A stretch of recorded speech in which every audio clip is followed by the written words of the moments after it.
There we go. Howdy, folks. Tonight on the Jeff and Dan Show, we're going to talk about contagious diseases and... the early history of diseases. How about some medical advances? The CDCs and the 5 Ws. Name that killer. The top 10 most important things in life. Infectious diseases-inspired children's cereals. And the top 10 most common contagious diseases. All that tonight on the Jeff and Dan Show. Hey, these guys you met. Jeff and Dan, Jeff and Dan. Who's gonna be hard to forget? Jeff and Dan, Jeff and Dan. Tune in your bad mood. Jeff and Dan, Jeff and Dan. Get you laughing crazy. Jeff and Dan, Jeff and Dan. Pull up a blunt and sit right down because it's time for the Jeff and Dan Show. It's Wednesday. It's 7 o'clock. It's time for the Jeff and Dan Show.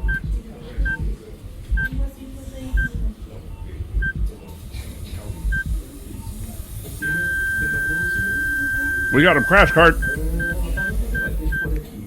Yeah. That was our show, folks. Good night. We're all dead. Good evening. I'm Dan from the Jeff and Dan Show. You're tuning in tonight to the Jeff and Dan Show at jeffanddan.com, or you could be listening to it on Spreaker. Doesn't really matter. Yeah. You're here, and so are we. Tonight we're doing contagious diseases, and I'm going to introduce my co-host.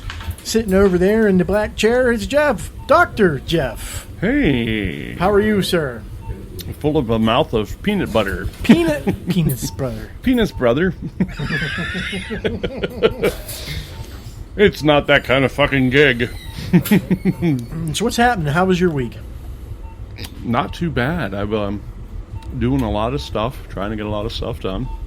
As you well know, some of the things like a yard sale and shit like that coming up. So Yeah, I got a big yard sale coming up. I have some questions, but we'll deal with that in next week's episode of Yard Sales. all right, there we go. So I just want to get this out of the way and get it out in the open Okay. because it's all over everywhere. Jeff's got herpes. Ooh, sorry, Jeff. Jeff's got herpes. Sorry, Jeff. There you go. Roseanne Dunn made a bad tweet.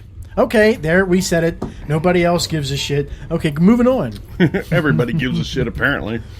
Apparently the whole fucking country is supposed to give a shit. And,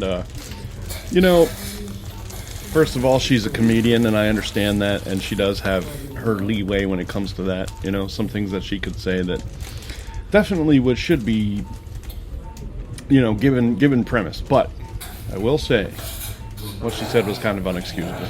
So that's my thoughts.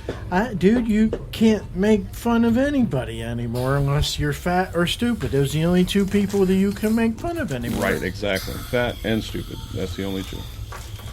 So glad we're not in that funny list. Because you can also make fun of them if they're dumb whites.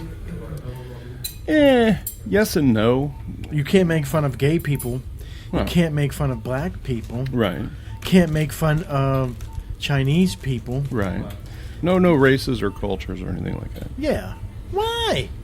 I don't know. What's wrong with it? We got to get out of this Operation Theater. Hang on here. Yeah, yeah. There we go. All right, that's much better. Thanks, nurse. Yes.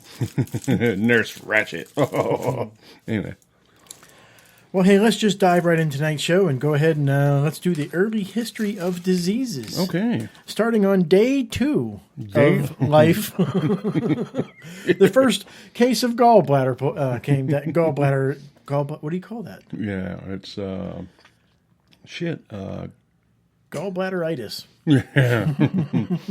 No, it's got a name. It does have a name. I totally forget what it is, but that was the first case of disease ever reported to the doctor. Really? I believe it.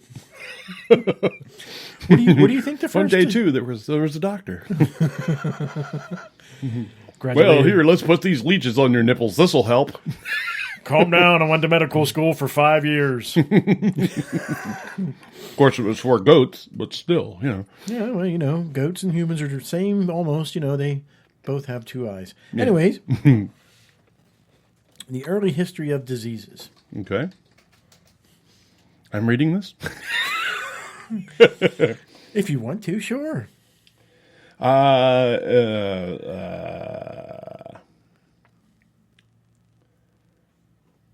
Yeah, definitely. Definitely. I had the list, man. It was right here. I promise you, I did, and now it's gone. Well, first of all, we didn't know about contagious diseases until a very long time. It's only been a short period of time that we've actually known about contagious disease, because it's been a relatively it was initially thought that it was a religious thing. That's when we had religion. The bad spirits were in you, or something of the like, Right.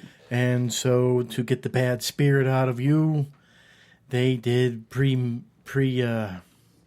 medieval medieval time surgery on you. Exactly. And oh god, I thought they were bad today. Yeah. No, it's horrible. And For headaches, they would drill a hole in your head, and let you bleed out. and to let the spirit out. Yeah. Yep. You got the bad headache spirit. And we still have some weird, believe it or not, we still believe in some very weird things.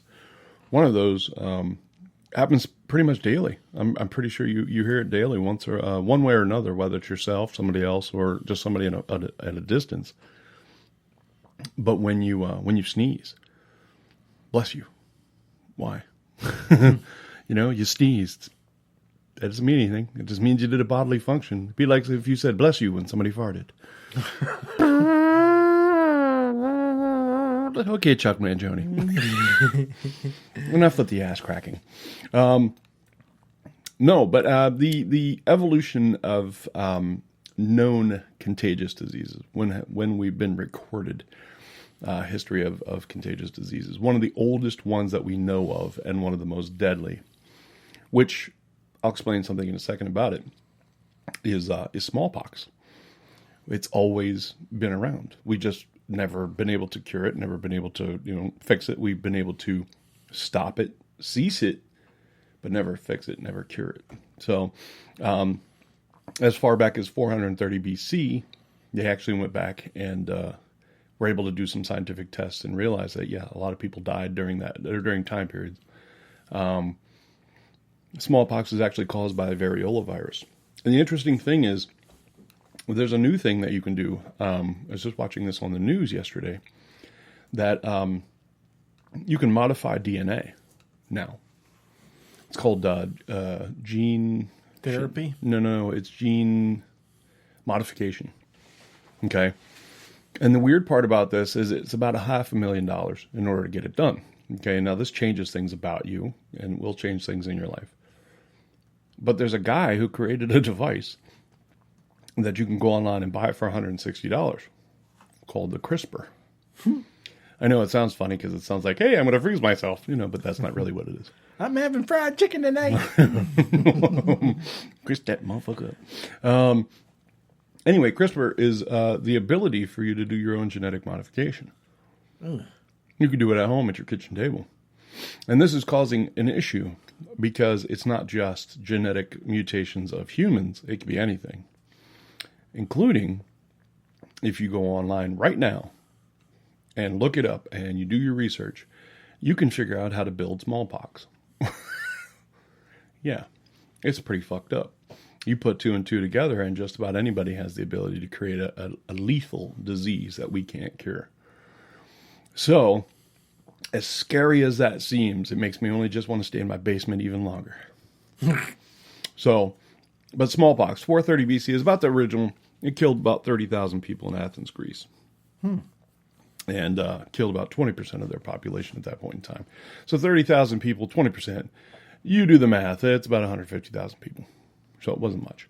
One of the first real plagues that we'd ever heard of was called the Plague of the Justinian, which is basically began in 540 something AD. I think it's 541 AD, and it's one of the first recorded that we had. And it continued on and off, this plague, for 200 years. Where was it central? It killed 50 million people in the Middle East, Asia, and the Mediterranean basin. So basically the Mediterranean Sea area and northern Africa and part of Asia, like India and Pakistan and stuff like that. According to some estimates, I mean, it was bad, and it was what they consider the predecessor to something similar to the bubonic plague, which was spread by rats, and those rats were bitten by infected fleas. Now, one thing you'll notice throughout contagious history is that a majority of that is continued on by other things. In other words, human beings were like, I touched him and he got it, like Ebola, something like that. It's not really like that. It's usually something to do with another animal or another insect. One of the ones you would think would be the ones that would give you more diseases than you think they do is the mosquito. The only two that we really you can get some, but the only two we really kind of know of that we worry about the most are West Nile virus, which usually isn't deadly, and Malaria, yes. Malaria is spread far and wide by mosquito. So anyway, the Justinian plague of 500 AD. The next one coming up through that, and this was the Great Plague of London. This was the one that the history books were the first to really sort of recall and bring up, and a lot of people knew about it. Is something that actually started far away from London in China. And then it just went across trade routes, people giving stuff back and forth, selling, bartering, trading. And as they did, they started going out, and these people that were selling the stuff were just wiping out entire towns, killing everybody. As a matter of fact, one town in Italy, Florence, lost about a third of its residents in the first 6 months. So that's pretty bad. And Citizens of Pompeii are saying, "You think that shit's bad?" Imagine what it's like to try and breathe water and volcanic ash. But no, that plague, the plague of London, was responsible for about 25 million people. So got a good amount of these suckers, man. Got a good amount of them. Wow. Throughout time, there's been numerous other ones. Smallpox epidemics have always cropped up. They've always been bad. And we've done crazy shit. As a matter of fact, settlers in the United States did crazy shit like gave smallpox blankets to Indians on the Trail of Tears and killed off the majority of those tribes just through being dicks, is basically what it comes down to. It killed about 5 to 8 million of the native population. That was for Mexico. I'm sorry. The one in the United States didn't kill off quite that many. Smallpox finally made it to America, because we're always concerned about America. We're America-centric. Finally reached us in about 1630s. Oh, wow. And landed in Massachusetts. And that plague was called the Pilgrims. No, I was kidding. No, it came over in the 1600s. It was settlers from France, Great Britain, and the Netherlands, and they all showed up. And yeah, they just killed off the majority of the native population on the East Coast, which really just sucks. So many cultures we'll just never know anything about.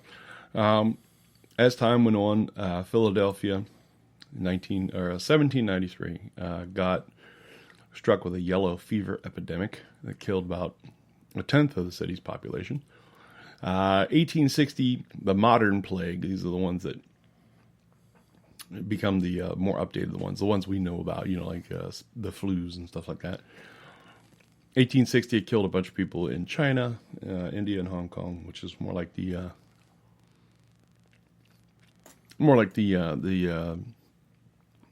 Asian basin, I guess, the area where Asia sort of starts. And then from then on, we went to a smallpox epidemic in Boston in the 1900s. We had a whole bunch of little outbreaks here and there. Really, kind of the history of epidemics is flawed because we don't have accurate information on every single teeny tiny thing. The Spanish flu could have existed 5 million years ago. We wouldn't know that. You know what I mean? So it's a possibility that things, actually happened a lot earlier than they did. But that is the generalized history. We'll go into more detail when it comes to like the types of diseases that you can actually get. The ones that will kill you or just disable you or make life just really shitty or fart a lot for a couple of days. We'll come down to one. We'll go from really extreme to really not so extreme. You stink, What is, do you happen to know, I don't know, I'm just asking, do you know what the fastest killing contagious disease is? I believe... Oh, I used to know this. Would it be cholera? Cholera? Cholera? No, cholera is not. It's fast, but it's not that fast. I don't know. That's a good question. Let's find out. Okay. In the meantime, while you're looking that up, Okay. I am going to sing to the audience. All right, sing for your dinner. Yeah. Okay. You ready? Yes. There we go. All right. Nice. Yeah, we are in a mood tonight. What'd you find out? I found out that there are technically about 7 diseases that can kill you within 24 hours. What are they? Some of the worst ones. These are the Fast and Furious ones. This one is probably the least likely to be as painful as possible because you'll drop into a coma as soon as you get it. I mean, not right away. You're like, I just got coma. It's not like that. You know I what just I mean? tested positive. Yeah, exactly. Meningitis. Meningitis. Yes, that can kill you very quickly, usually within 4 hours. Wow. If not treated. Now that's, worst case scenario. That's not a guarantee. Depends on your age, your ability to stave off certain things. But meningitis is a fast acting, affects the spine, affects the brain, and it will kill you because it enlarges your brain. It makes your brain so big it just jellifies. It can't get any bigger. The next one is necrotizing fasciitis, which is the bug that if you get an injury, okay, and let's say you're out in a lake or you're out in a creek or you're in some dirty forest or you're in some dirty vagina. I've been there. No, I'm just kidding. Then you can get something called necrotizing fasciitis, which is basically the wound was what starts it, but the disease itself gets into your bacterial infection, gets into your skin and starts eating you away. And within 24 hours, you can lose body parts. This is and this can kill you if not treated. Flesh-eating bacteria. Correct. Yes, the flesh-eating bug, if you will. Another one is cholera, as you had mentioned. Within hours is what they're saying with cholera, which is an ugly little shit. It looks like deformed sperm. I don't know. It's very strange. Hey, man, I'm starting to lose my my signal with you here. No, I'm just kidding. Yeah. Cheese curls sperm. Yeah.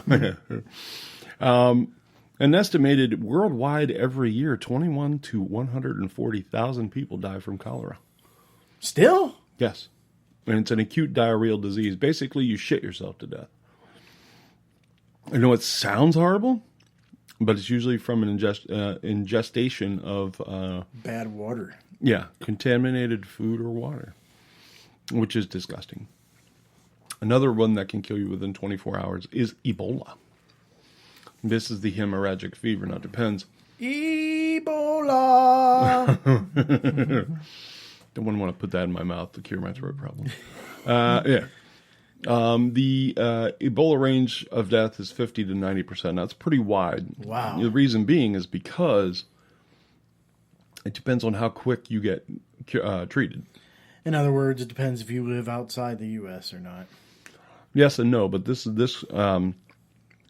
number is coming from Africa. So, yeah. So, I mean, it's the United States really doesn't have too many Ebola outbreaks, and even the ones that do. I mean, you remember back when we had the Ebola outbreak in Africa and we were sending doctors and nurses over and everybody was freaking out and they were like, they want to come home. Okay, they're going to come home. And they wanted to quarantine that one nurse for like fucking 3 weeks or whatever to make sure she didn't have it. And she said, oh, hell, fuck no. Right, and she went out and started fucking, like engaging with other people and shit. I look back on that now and my initial sentiment was, what a bitch, because fuck that. She needs to... And to be honest with you, man, I have completely not changed my mind. Fuck her. What a bitch. Because if you think about this, she doesn't know. Nobody knows. So if she goes out and gives one person Ebola, just one, and depending on how many interactions that person has with other people, they could all start dying, and it can become out of control. If you've ever played the original zombie game, which was basically just a bunch of dots on a screen, Okay, it was a little quarantined window with the little dots on the screen, and you were a red dot, and all the other dots around you were red dots.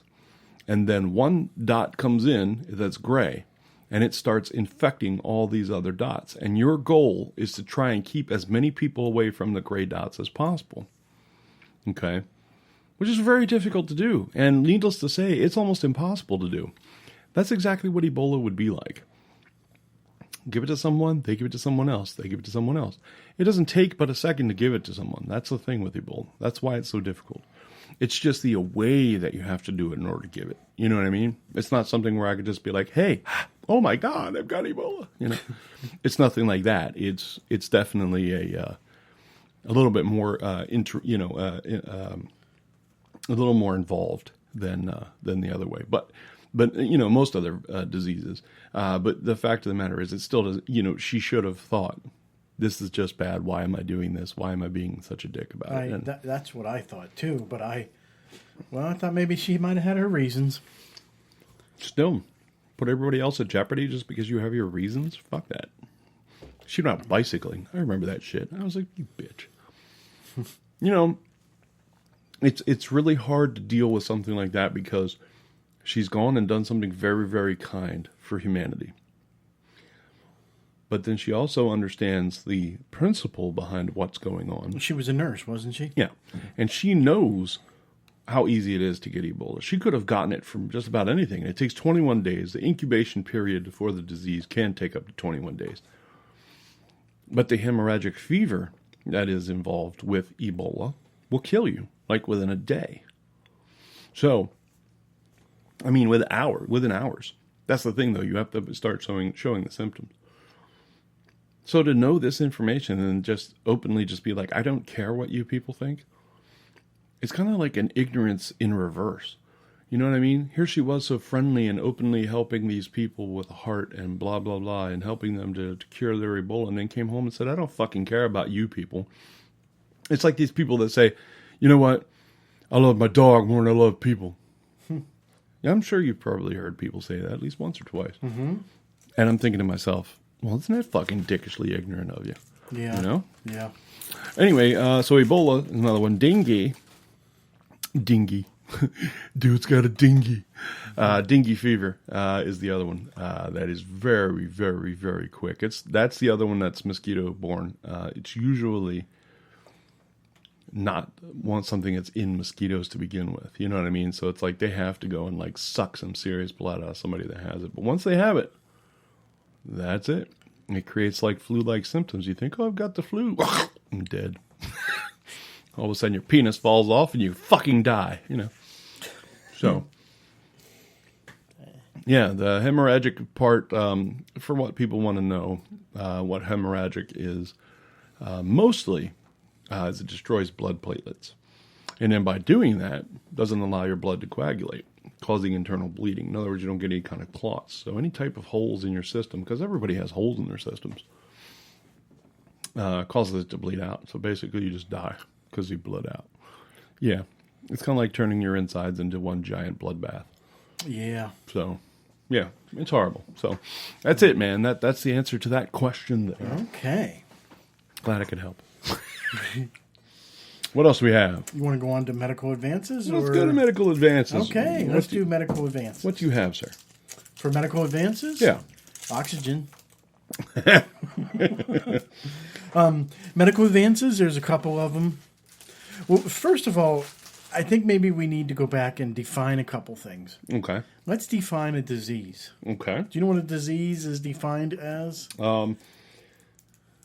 Anything that causes you malady. Anything that's not your typical daily functioning, basically. And yeah, any abnormality. Not any abnormality, but it's any sickness that is from your physical or a bacteria or virus. Right. Injuries are not considered diseases. Right. Correct. That's the difference there. Yeah.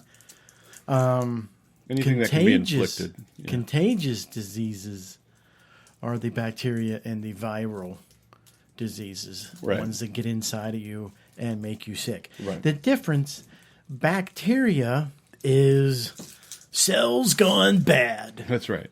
Bad cells. And you always have bacteria in your system. Bad biker cells Right. start ganging up on the good body cells. Well, that's the other thing too is bacterial killers. What they do is it's an introduced bacteria that you don't have in your body. So what happens is it takes over some of the other bacteria that you do have in your body. Everybody pretty much has bacteria in their body, and it makes it so that it becomes evil. So basically, it converts it to Satanism, and then You're going to be one of us. That's right. Get on your bike. Chant, fucker. The other kind of participant in a contagious disease is the viral. Yes. Now, virals are also bad cells. Yes. Bad organisms. Yes. Of their own. Of their own. Bad biker bitches. That's right. And what they do is they'll hijack the good cells, Correct. get in there, and change the DNA around so the good cells start making replicas of the bad cells. Did I Correct. explain that correctly? Yes, sort of. The only thing that I would add to that is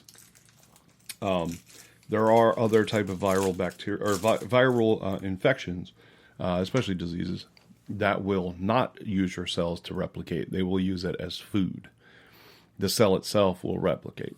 In other words, it'll divide or do what it has to do in order to create another version of itself, and it will just use your cells as food. And when that happens, it's pretty bad. What are some of those diseases? Like Ebola is a good example of that one. Dengue fever is another good one, where it takes your platelets and sort of sucks your platelets down until you have nothing to be able to hold you together. So you finally just turn into one gelatinous blob. Plates. Oh, they're just flowing like a river here.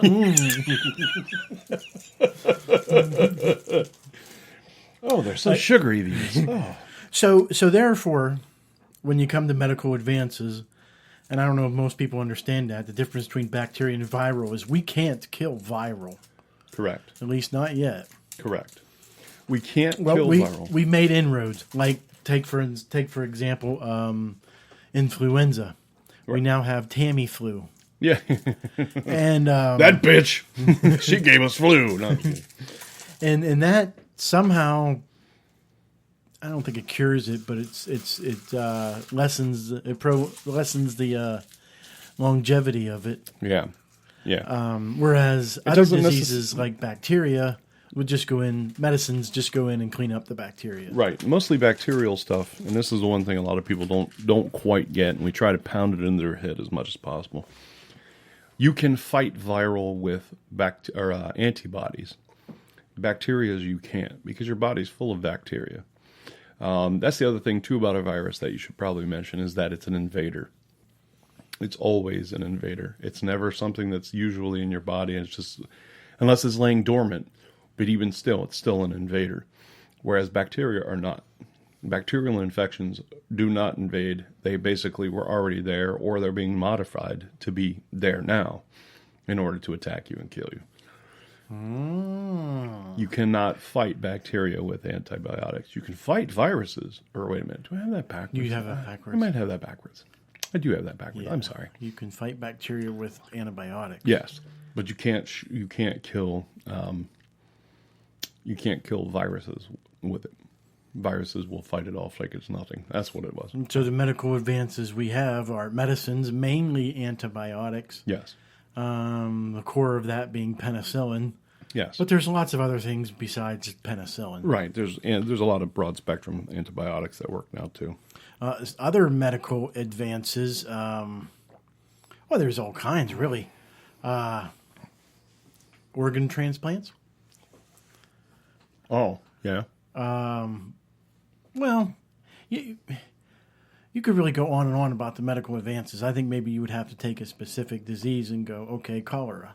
Mm-hmm. What special medical advances have we had? Imodium AD.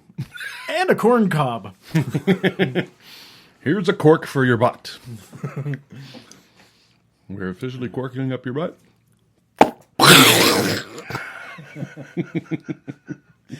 It was like a balloon, man. It just whipped around the room and flew out the window. Exactly. Yeah, no, but those are, oh man, those are hardcore cholera and malaria. Both really bad. It's nothing but shit. It's like, phew. I've never had either one. I'm thankful for it, but yeah, I hear some bad stories. So, anyways, Anywho, you would you like to move on to our next topic of in discussion? let's move on. That's my cow version of doing that. Move on. Yeah. All right. You want to do some infectious disease inspired children's cereal? Let's do that. That sounds awesome. Oh yeah, it was a lot of fun. There was a lot of fun. Okay. First of all, the first disease-inspired children's cereal. You've heard of the monster cereals? Yes. Count Chocula, Boo Berry, Frankenberry. How about Bubonic Berry? Have you heard of that one yet? Nope, I haven't had that one. How about Count Cora? Count. How do you say chlorine? Cholera. Cholera. Damn it, Count Cholera. Count Cholera. Count Cholera. That sounds shitty. And Frankensyphilis. Now, Don't fuck that one. here's everyone's favorite. Cap and Chlamydia. Oh. Unlucky Charms had some new flavors roll out. Unlucky Charms. Scarlet fever, yellow fever, Lyme disease. Dengue fever. Dingy Brown. This isn't really a kid's cereal. It's more of adult cereal or a party blend. Vaginosis checks. Ew. Not so tasty. This one tastes like bread. It's got cheese to it. What the hell? We also have the Black Plagos. Black Plagos? Black Plegos. Let go of my Plego. Anthrax Toast Crunch. Yummy. Yummy. Here's my favorite. Echo Cardio Grams.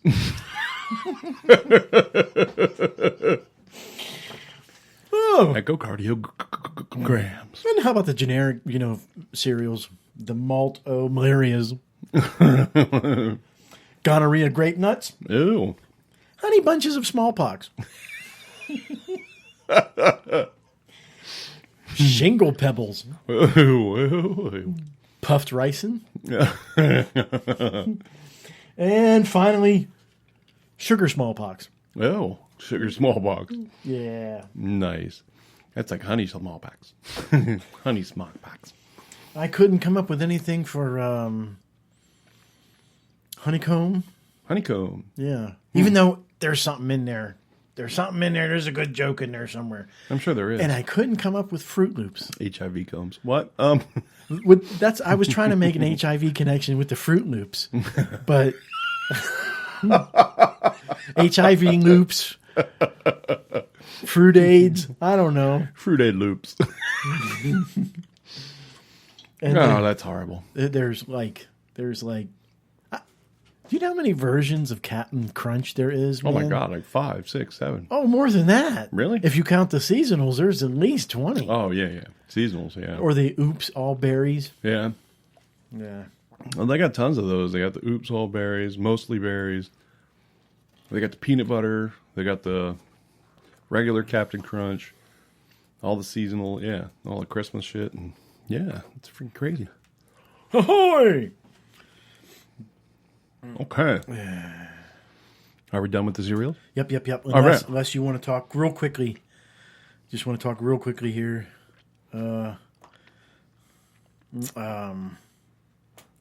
Captain Crunch Crunch Berries, Peanut Butter Crunch, Punch Crunch, Vanilla Crunch, Jean Lafoot Cinnamon Crunch, Choco Crunch, Chocolatey Crunch, Christmas Crunch, Deep Sea Crunch, Oops All Berries, Halloween Crunch, Galactic Crunch, Choco Donuts, Home Run Crunch, Captain Crunch's Mystery Volcano Crunch, Oops Smashed Berries, Cosmic Crunch, Smashed berries. They figured out how to use every little piece of whatever they had in this factory. They're like, well, sir, this is fucking up about 1% of our stuff. Let's bag it and make a cereal out of it. They're all broke, sir. Call them smashed berries. So, and Superman Crunch. Smashed berries comes out like dust. You pour it out, it rolls out like sand. Like sands of the hourglass. And that does it for my top infectious disease inspired children's cereal. Very cool. Yeah. Very cool. Let's do the CDCs. Let's talk about the CDC. Let's talk about CDC. Now, when a nationwide newspaper starts off their big thing, their big article about the CDC with, "You may have first heard of the CDC on AMC's The Walking Dead." Huh? Seriously? You may have first heard of the CDC on AMC's Walking Dead. Fuck no. Well, no, you and I haven't because, we've paid attention and relied more on than just culture and what other people say. Well, that and I think the CDC's visit us more often. I mean, I've fucking grown more cultures of fucking poisonous, destroyable, bacteria under my balls than pretty much anybody else on the planet of the Earth. Anthrax nuts! This is Anthrax 2.0, bitches. Anyway, no, I mean, it's just weird that they started out. I just wanted to point that out. So. I remember as a kid hearing about the CDC. Yeah. So do I. And in school. Yeah. Everybody knows what the Center for Disease Control is. Yes. At least they think they do. Well, just like any government agency, they tend to do a little bit more off the books than they do on the books. Correct. So, yeah. Very much so. Surprise! In the level of government, did you know the CDC has the number 3 spot? What that means is if one department of the government comes to anybody and says, you need to do this exact thing, they have to do it. The military is number 1. The FBI, or just basically security, FBI, CIA, NSA, that's number 2. And I just lost all credibility with that organ, with all of them. Yeah, and the CDC is number 3. And CDC. Now, I tell you what, man, they're just. I haven't even heard any evidence about them yet, and I'm already losing credibility by the minute. Oops, there just spilt some more on the floor. Why do I not trust the CDC? Here comes the sarin gas. I don't know. Just because like they're everything else, like the FCC, Congress, FBI. Anyways, go ahead. Well, the Centers for Disease Control originally played a very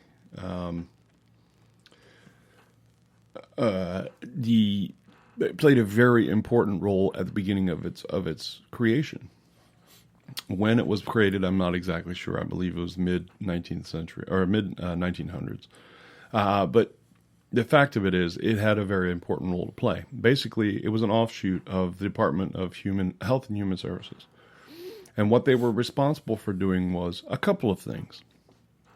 The main one was to account for and keep under control the idea of these diseases that exist in the world and how many of those might be in the United States. Okay? And they have a catalog of all these diseases, and they say, these are where these outbreaks are at. So they kind of kept control. You know what I mean? That's exactly what they're supposed to do. That's why it's called disease control. They were supposed to write down, okay, well, we had smallpox here, here, and here. No place else has it broken out, at least none that we can identify.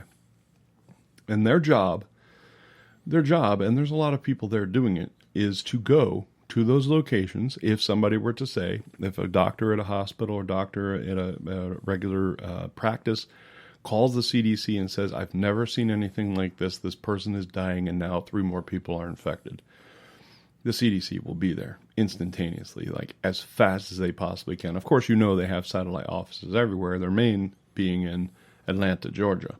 But the real head of the CDC is actually in Washington, D.C. A lot of people don't know that. Now, that's the only reason why I think The Walking Dead was poignant, is because most people know the CDC to be in Atlanta, Georgia. But their headquarters, like the main place where they, are getting into Congress's skin and shit like that. is in Washington, D.C. Was the CDC a major character, if you will, in Walking Dead? Oh, I'm sorry, AMC's Walking Dead. No, in the first season, it did play a small role, yes. But only that role to say, there's nothing we can do, you're fucked. And that was it. Did you see the movie or read the book, The Stand? I did. CDC had a small minor part in that, too. Right. And there's a lot of movies that it's actually been an Outbreak, Contagion. All of these movies have the CDC in it. The other big one now for Hollywood to use is no longer the CDC so much as it is WHO, the World Health Organization. Yeah, I trust them too. Which is about similar to the CDC, except they have everybody's interest in mind, whereas the CDC is basically the United States. But don't get me wrong, the CDC now, as of the 1980s, 1990s, actually goes worldwide. So they'll go anywhere in the world to find something and try to help. As maybe they should. Maybe it'd be a good idea to go take a look at something before it comes knocking on your front door. Right, exactly. Yeah, to get a control on it and figure out exactly, what kind of spread. You guys home? We hear you got some dengue, Ebola, AIDS kind of shit going on over here in Africa. What do you got? We call it dengue Ebola virus. Anyway, they have these things under control.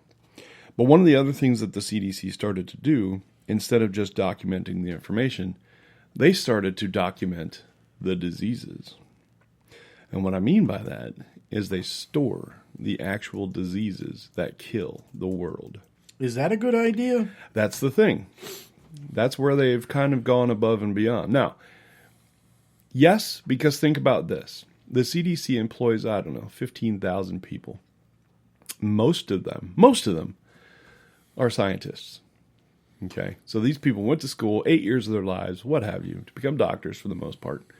But now sit down with these diseases in highly, highly, highly safe rooms to sit down and try and figure out how they can cure these things. And each one of them is a stage. It's just like drugs. They all have like a schedule. There's a Schedule 1, Schedule 2, Schedule 3. Schedule 1 being the worst. Well, in this case, their numbers go backwards. The worst that you can probably get is like a DEFCON, 1, but it's actually called a 5. So the world's most deadliest viruses, the ones that you can get in 12 seconds later, you're dead. That's basically the ones that they have stored there. Then they got to level up from that, which is the ones that'll kill you in a day. Then they have another one that's above that they'll kill you within like a day or two. And then ones above that that'll kill you within a week. And then ones that kind of don't kill you. Kind of. Yeah, you just got maim you deadly for a athlete's foot. Yeah, deadly athlete's foot.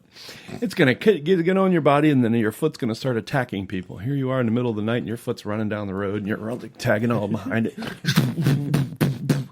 And your foot's a barking as it goes away. So, so yeah, that's what the CDC also does now. So we got to the WHO. We now know who they are. We know what they are, for the most part. But like I told you, they're in number 3 position. So if somebody comes to your town and says, hey, we're quarantining your town, you have fucking shit to say about it. You're stuck. You're not going anywhere. The military backs them up. So not only do you have number 1 and number 3 working together, but they will quarantine your ass. So what you actually see in the movies and TV shows is true. It actually does happen. But it doesn't happen as frequently as most people think. And that's why it makes for such great fiction writing, when it comes down to that. But there could be a case where, all of a sudden one day the CDC shows up in your town and they do what's called a cordon sanitaire, which is cordon off your whole town, put a fence around it that nobody can escape from, and basically try to let everybody in the town wait it out. Which is a scary, scary thought. And a lot of TV shows are based on that. There was a show that was on just not that long ago, Contagion, I think is what it was called. That's basically what it was. They cordoned off a whole section of this big city. And, people couldn't get in and out. And it got to the point where people were dying on the inside, but people were trying to escape. And, of course, some of the people that wanted to escape had the disease. Anyway, it didn't last very long. And it was like 13 episodes, and it was gone. which kind of sucks because I was following along it. But there's another one, iZombie, which is a really popular one right now. Just got renewed for another season. iZombie is based on the same thing. It's not another Will Smith movie, is it? No, No. not like iRobot. Yeah. No, it's iZombie. It's basically based off a comic book. I know, right? It's pretty funny. But it's actually really well done the way that they do it. It's a little bit comedic and a little bit. One of the main things that that's in the premise, of course, it's about zombies, is that the zombies are still human until they don't get brains for long enough periods. Then they do what's called raging, and once they go raging, that's it. They can't be turned back. So they end up being zombies, like regular deadhead zombies, biting other people kind of shit. So it's interesting to watch all these people try to stay alive, and the only way they can stay alive is to eat brains. Well, how do you do that when you're quarantined inside of a city like Seattle and nobody's letting in or out anything, So for a while there, they were letting everything go in and out. They were bringing in fresh brains, and they were like human brains of people that had just died or graveyards or what have you. There was even animal brains and stuff like that. The one thing about the show that goes a little bit overboard that's kind of disgusting to me, and they just keep doing it over and over and over again, and I'm like, why? We know what you're going to do. Just fucking do it. Is cut up a brain and eat it. Okay, because the people are still saying the main character of the show is a medical examiner named Liv, who, Liv, isn't that funny? Yeah. And there's actually a military group inside of Seattle that's watching over the zombies and the humans to make sure everybody's going to play okay. And the name of that group is Fillmore Graves. I shit you not. Fillmore Graves. Fillmore Graves. Fillmore Graves. Yeah, that's right. So, but the show's really great, and it deals with all that kind of stuff. But the one thing I really wish they'd stop doing is showing them having to cut up, because for a while it was funny because she would cut it up and put it in like a taco or make a fucking, a cheeseburger out of it, or you know what I mean? It was a real shit. But the interesting part, and this is where they extended this to a lot of shows nowadays when it comes to zombies, is when you eat the brain of someone, you get all of their information. Oh. So basically, like, you become them. And that's the reason why she's so important, because she's a medical examiner. She gets these dead people's bodies and then eats their brain, and then she starts seeing visions of stuff that they did and how they ended up getting killed. Now it's getting out of the realm of interesting believability for me. Right. It leaves a little bit to the imagination, but it becomes so much a part of the show that it just becomes integrated. Because it did that for me too. When I first watched it, I was like, oh, come on, man, this is just getting... But then again, zombies are pretty ridiculous too. Yeah, I guess maybe if you're going to even... But still, isn't there a line everywhere everybody draws with believability? Sure. Unless you okay, that just can't really happen. Right. The world isn't round. Right. It's flat, and every time we see it round, it's just moving to wherever the camera's at. No. Yeah, I think, yeah, you're right. There's the possibility that, that it's unbelievable in some ways, but at the same time, we don't know, No, we don't. We don't know. And the only reason why we like zombie stuff is because I think we have that comfortable spot inside of us that just says, this can't really happen, And then there's another part of us that's like, oh, wouldn't it be great if like all these fuckers we hate just got eaten? That's really cool. Bob's over there getting eaten. He just got his hand and head ripped off. Oh, that's cool. Very cool. All right, time to fucking go now. So, I think it's a combination of those things, and that, and then, and I blame our current situation on the zombies, believe it or not, part of it, political and world, stuff. I think a lot of our thinking goes back to the zombie thing, because a lot of people were like, I want a zombie apocalypse to happen because I want to be able to shoot shit, and I want to be able to go out and kill stuff, and I want to be able to stab something in the head, and I want to, yeah. Join the military. That doesn't really happen, but okay. Yeah, exactly. It's like going to a town and be like, hey, does anybody here suck dick? Nope, nobody speaks English. That's the kind of shit I see going on. Anyway, so here we are. We're on the air again, and we're talking. And we were on zombies, and we're going to get off zombies now because that has nothing, well, kind of has nothing to do with contagious diseases. The interesting thing, the movie, if you ever saw it, World War Z, I'm going to give it away. The book is actually much better than the movie, believe it or not. I do like Brad Pitt, but God, man, that fucking movie. Why is that, man? Why do I like Brad Pitt? Because he's sexy. I like to fuck him. No, why is the book always better than the movie? It's not always, but yeah. Yeah, in this case it definitely was. Because it goes into a little bit more detail and it gives a little bit more gore and frightening information. You know what I mean? The book wasn't super well written, but it was kind of, it was enough to make you, it was suspenseful. Let's just put it that way. But yeah, it's in the movie, he works for something like the CDC, but he's also a mercenary at the same time, kind of. Brad Pitt is. And he's one charged with independently going and trying to solve why these zombies are happening. And one thing he notices early on in the movie, as soon as like his family and everything's in danger, he's standing there and he's watching somebody get bit, and then he stands there and he counts. 1, 2, 3, 4, 5, 6, 7, 8, 9, 10, 11, 12. By the time he reaches 12, that person had changed. So they got bit, and in 12 seconds they had become zombie. It's very the scene in the movie, the scene in the book, both very heightening. They're a little bit different, but they're very heightening. They bring you to this plateau of like, oh my God, you know what I mean? What exactly is happening? It kind of defines what's going on. Of course, like I said, zombies. Anyway, but that's the thing. That's the one main reason why we will never have zombies, because we have yet to have any type of invasive species of virus or bacteria or anything attack us that fast. The minimum amount of time it would take would be 24 hours. So I would really like to see somebody write a book or make a movie where a zombie thing happens and you don't know what's going on, but each person that gets bit or somehow scratched or something becomes a zombie. It takes a little while.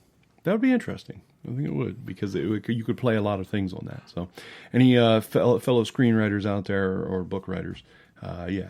And be sure to include the CDC in your yes article. Yes, and the WHO. Yeah. Oh. That's right. So yes, make sure that you definitely consider that as a possibility for something that you can do. To write to make some money, because man. Write about the CDC or write about the WHO?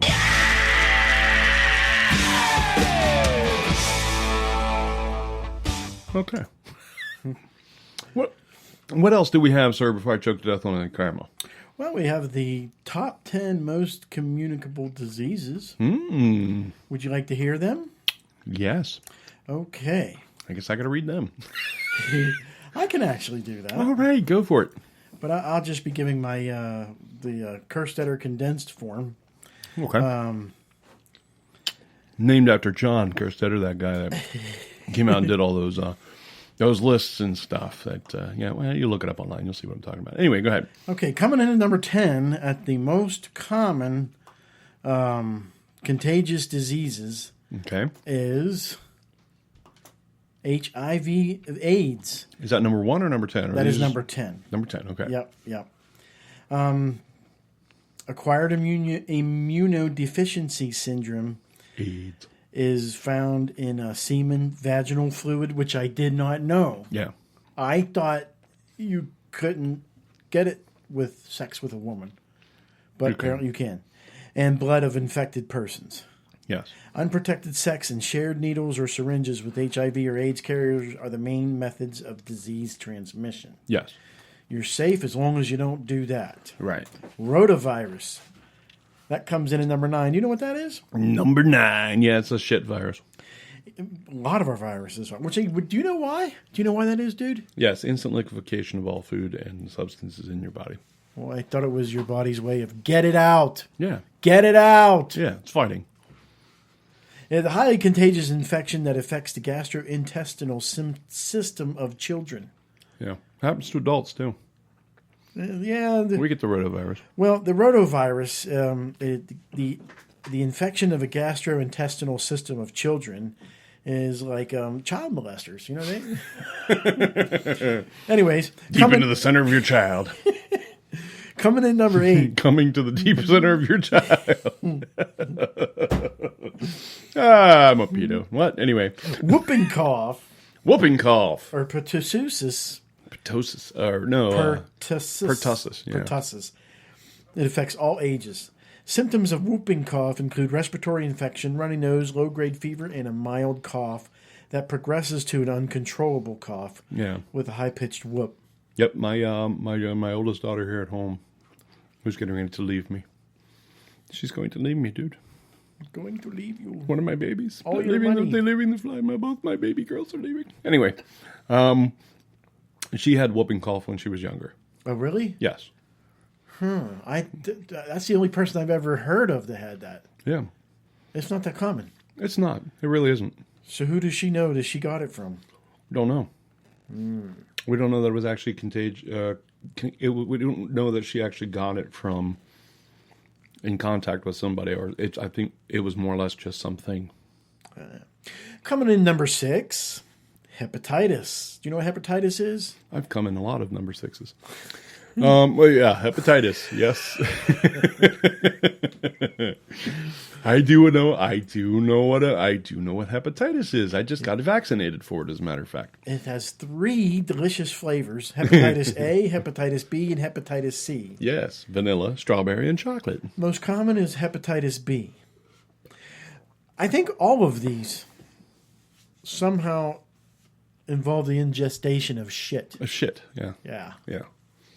Yeah, botulism's another big one for that. Yeah, go ahead. Anyway. Coming in number 5 this week. I came in 5. Gonorrhea. Ooh. A disease caused by the Neisseria gonorrhea bacterium. The CDC actually estimates that 700 people acquire gonorrheal infections every year. 700? 700,000. Oh, okay. Did I say 700? Yeah, I was like, wait a minute, that low? 700,000, sorry. Yeah. Sexual activity is the primary method of spreading the disease. Yes. It's also the reason why you have the sex, because they spread it. Coming in number 4 is the 5th disease. Huh? The 5th? Yeah. I never heard of this, but it's a human parvovirus. Parvovirus, yeah. Nasal and throat discharge. Skin rash. Yummy. I have heard of 5th. I've never heard of that. I have. Coming in number 3, stink eye, a pink eye. What you talking about with us? Yeah. Coming in number 2, most common, Yep. strep throat. I believe it. I got some cream she could put on that, though. Also sharing in number 2 spot is gastroenteritis. That could be food poisoning.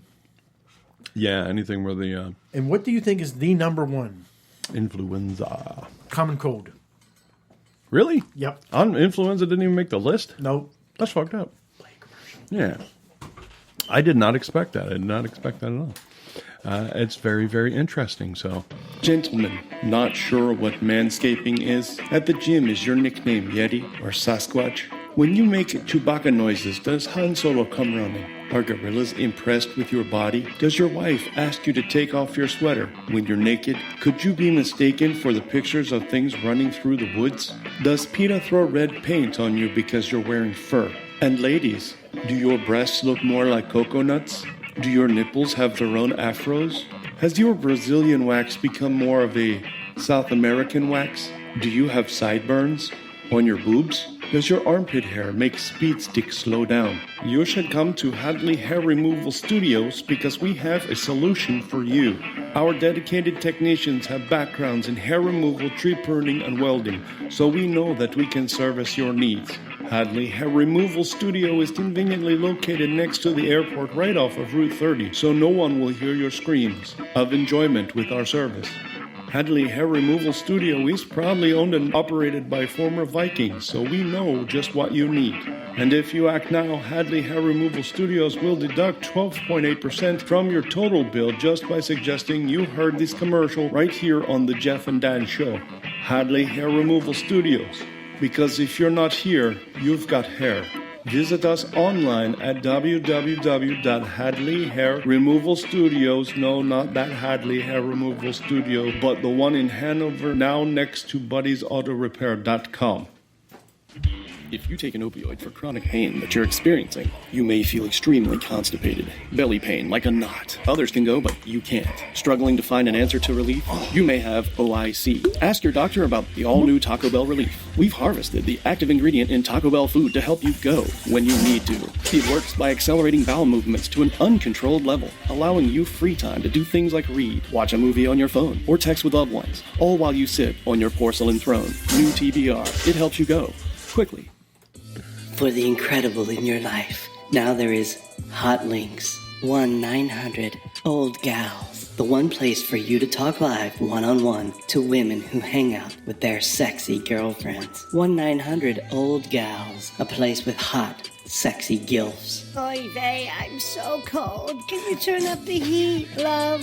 Women who know a thing or two about love. 1-900-OLD You GALS. really jarred something loose, Tiger. What is it about good sex that makes me have to crap? Women who know a good time. 1-900-OLD GALS. I once did it doggy style with my husband. He was so fast and loose. Hot Links, Grandma Edition.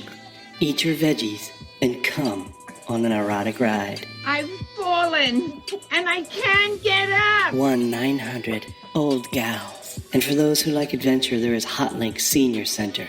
1-900-OLD GALS. You may have OIC. Ask your doctor about the all-new Taco Bell Relief. Don't let this distract you from the fact that if you or a loved one have been diagnosed with OIC and have taken the prescription brand Taco Bell Relief, you may be entitled to financial compensation. I am a non-attorney spokesperson for the law offices of Fuker and Lever. If your life has been affected by Taco Bell Relief, you have rights. A right to counsel, a right to a trial by peers, a right to pay your attorney 59% of your winnings, a right to financial compensation, but only if you act now. Side effects may include a new Lamborghini, a new mansion, a crisp $5 bill, or any one of the fabulous prizes just waiting to be won on Wheel. Call the law offices of Fuker and Lever. And there we are, sir. Yeah, speaking of gastroenteritis, lovely. Had to run off there. Yeah. I was Emergency. I was thinking about what you said when I don't understand why influenza is not on this list. I thought, okay, well, that's because there's like a new strain every year, two or new strains every year, and Yeah. you got avian. But the most common cold has like 200 variations. Mm-hmm. Yeah. So, and correct me if I'm wrong. Okay. Once you get one form virus of the common cold, you defeat it. It will never get you again. Am I correct? Yes and no. It won't get you for at least a good, couple of years, minimum. But you could potentially get it again at some point in time, yeah. Same thing with the influenza. You hear about it all the time where they say, well, we've got the flu's out there, and now we've got the flu vaccine, and everybody's taking the flu vaccine. First of all, the flu vaccine is a guesstimation. Yes. At the beginning of the flu season, well before it's even hitting people, before they can scientifically figure out which version of the flu it is, they've put together this vaccine because they have to be able to create enough of it to be able to spread it out, and give everybody a shot. And they've done a good job at that guessing. Pretty much until this year. This year, 10%. 10%. 10% coverage. 10% coverage, yes. But here's the thing. It works just the same. If you've taken the flu shot, and now the reason why they say 10% is because they're saying 10% of people who only got the flu shot this year. If you've gotten the flu shot in the past few years, you're more than likely building up a tolerance to being able to protect yourself from influenza. So in other words, I might have gotten the shot this year, but if I've had the shot for the past 5 years, which I have, then I more than likely will be able to stave off the majority of what would be this flu if it were to attack me. You should be covered against 10 strains. Correct. You would think. Logically speaking. Then again, we're dealing with science, and Right. sometimes she throws curves. Right. And sometimes, and with the weirdest shit in the world, there's a derivative of the original flu that's in the system, like right now, and going through, and everybody's getting sick and blah, blah, blah. It modifies itself. Yes. And that's how we get the different types of flus. And that's the reason why we have the ones. N4H1 and the N256 and the, N1H7 and, different versions of each of those things. Now, I was going to, of course, I had a packed week this week, but I was going to actually sit down and decipher and tell people exactly what those numbers and letters mean. I believe they mean the letters are actually chemical symbols. So it's like hydrogen and nitrogen. But it's not that simple. It's something even more than that. So I didn't have a chance to sit down and do it. So unfortunately, everybody's going to be dumber this week for that reason. Well, hopefully we won't need this information, Jeff. Hopefully somebody will be looking this shit up. You know what I mean? They're like, oh, Jeff and Dan, let's just see if they're wrong. Well, fuck, they're wrong, Again? Hey, if we're ever wrong in any one of our shows, man, visit our website. Let us know. Hey, man, you guys did that show on this blah, blah, blah, blah. And I looked up the information on super factoid CNN, Fox, Library of Congress News, and you guys were wrong, Mm-hmm. That's cool. Let us know. Let us know. One way or another. If we did a great job and you actually learned something, which you technically should learn something, then let us know that too. We'd love to hear from you. jeffanddan.com. Go to our contact page. You'll notice the menu up in the upper left-hand corner. Click on that. Then it slides over, go down to contact, and visit us. I don't know how many people have visited our website that have gone there and couldn't figure out the menu. They're just really? They just went there and they were like, oh my God, this is one solid page. And all they have is their playlist here. I don't see any way of being able to get in contact with them. I can't even scroll down the page. Yeah, seriously. I'm pretty sure people have done that. And then here it is, upper left corner. A little teeny tiny purple lines that says menu inside of it. Click it, and it does some really wicked, cool fucking website design shit. Yeah, I built it. Yeah, you can tell. Yeah, I suck. Anyway. Actually, you're pretty good, man. You're pretty good at doing websites. I'd like to think so. Yeah. I'd like to think so. Well, So anyway. Back to the show. Yes, back to the show. What else do we have? Name that killer. Name that killer. John Wayne Gacy. All right. Ted Bundy. We should have we should have a serial killer day. A serial killer episode. Well, it could be, yeah. I like to eat people. Just real quick, out of all the people that you've ever heard of, serial killer wise, mass murderer, if you will, whatever, which one do you think is the craziest? Oh, craziest? Mm-hmm. The one that were just like, my God, they were completely off their chain. Jeffrey Dahmer was. Super. He's my number one pick. Well, first of all, any serial killer is a little bit off to begin with. Oh, yeah. A little bit? No, a lot off. But some of them just can't function in the real world, and Jeffrey Dahmer was one of them. Right. He just could not function in the real world. John Wayne Gacy, that's bad. what was scary about him, was he had his mental health issue, killer issues, things kind of all invisible and all hidden, all tucked away. Right. But he didn't fucking eat people. Right. He just buried little boys. Right, exactly. Buried a bone in a little boy. Unfortunately, that's disgusting, but okay. Yeah, but yeah, I think Dahmer, definitely Dahmer, the most heinous, disgusting serial killer of all time. Kill him and then, Although BTK was very interesting. Yeah. Very interesting. And I haven't been able to trust a codes enforcement officer since I heard about the BTK killer. Which the BTK killer, again, that just sounds like some kind of sandwich from Burger King. That's what I was thinking, the big BTK. Yeah. Would you like the big BTK with cheese? No, is it going to kill me? The cheese won't. The meat in between will. So anyway, name that killer. You know what? Is that something I came up with? It is, isn't it? I think so. Yeah, unfortunately, I didn't have time to come up with shit for that. Are you lacking notes on that? I am lacking notes on that. I am licking notes on that. Oh. Well, in that case, we can just easily just jump down to maybe we could just go ahead and do the top 10 most important things in life. We could maybe go ahead and get that started now. Okay, well, let's go ahead and do that. We'll do the... all right. Coming in at going in number 10. We'll just save this here for next week. It's much better next week. Yeah. Well, ladies and gentlemen, boys and girls, moms, dads, animals, cats, dogs. That's the music which usually is a symptom of ceasing activity. You hear that music. But before we get into all of that, we just want to take a second and thank our producers / professional advisors / colleagues, Doctor Who and Dr. Seuss. Thanks, ladies, for a wonderful job as always. And should you, listeners, or any of your friends, relatives, or acquaintances wish to bring up any question, comment, or concern regarding tonight's broadcast, drop us a line. The address is jeffanddan@jeffanddan.com. That is jeffanddan@jeffanddan.com. And that about wraps it up for tonight, ladies and germs. But fear not, your weekly medicine shall return again next week, Wednesday, 7 o'clock, jeffanddan.com. Have a good night and a great week.